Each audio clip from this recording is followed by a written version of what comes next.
My name is Dr. Steve Warren. I'm a geriatric physician here in Salt Lake City, Utah. I was trained back at George Washington University where I got my MD degree as well as my PhD in hospital administration, but along the way had a lot of training in epidemiology, in nutrition, and in exercise physiology, and I've had the benefit of using all of these in my life. So I've seen the effects of disease in our country, and I'm seeing it growing daily in our country. Our population is aging, but we're seeing chronic illnesses daily. I'm seeing heart disease, cancers, hypertension, diabetes, strokes, arthritis, depression, dementia are all occurring in our country at rapid rates. And why? Well, one of the theories is that there's a lot of inflammation occurring in our body. We all feel the inflammation if we overdo it in our joints and muscles, but this inflammation is what's causing damage within our bodies and starting this whole process.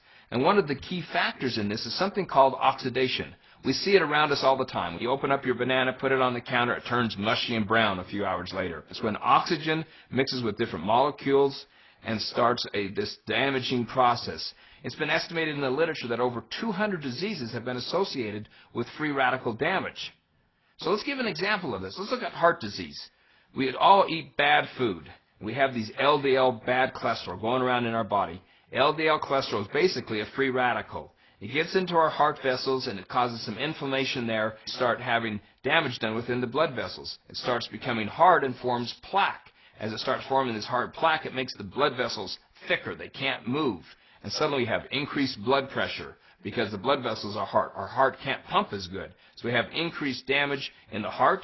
The hardened arteries causes damage in our kidneys, in our pancreas, in our liver, and in our brain. And then at the same time, little platelets come along, which are the things that stop us when we cut ourselves from bleeding. And these hit these plaques and start forming clots on it to try to heal the plaques, and suddenly we form a blood clot. When the blood clots form, we suddenly have heart attacks. We have strokes. Our body has a defense. It produces its own wide range of antioxidants. There's all these chemicals that the body can produce itself from foods to make its own antioxidants. It also can make enzymes that try to stop this process. But because our bodies are constantly being damaged, runners do it by running so much they cause free radicals.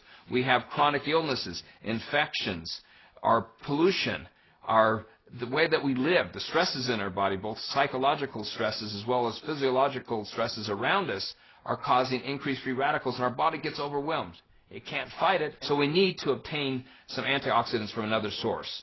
We see in the grocery stores tons of these pills that say, hey, this is an antioxidant, but we found that most of these antioxidants that you take as a pill just turns into expensive urine. It does you no good. The body does not metabolize them and use them. It needs to come from natural foods. Nature produces phytonutrients in our foods to help us. It helps the plants.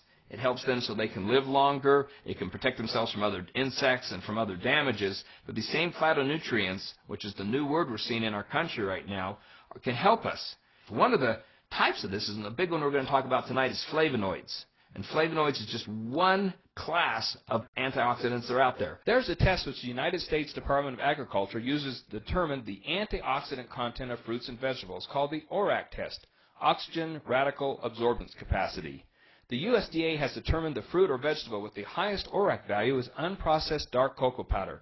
It's higher than strawberries, grapes, and even blueberries. In fact, unprocessed dark cocoa powder actually contains over 10 times the number of antioxidants as blueberries.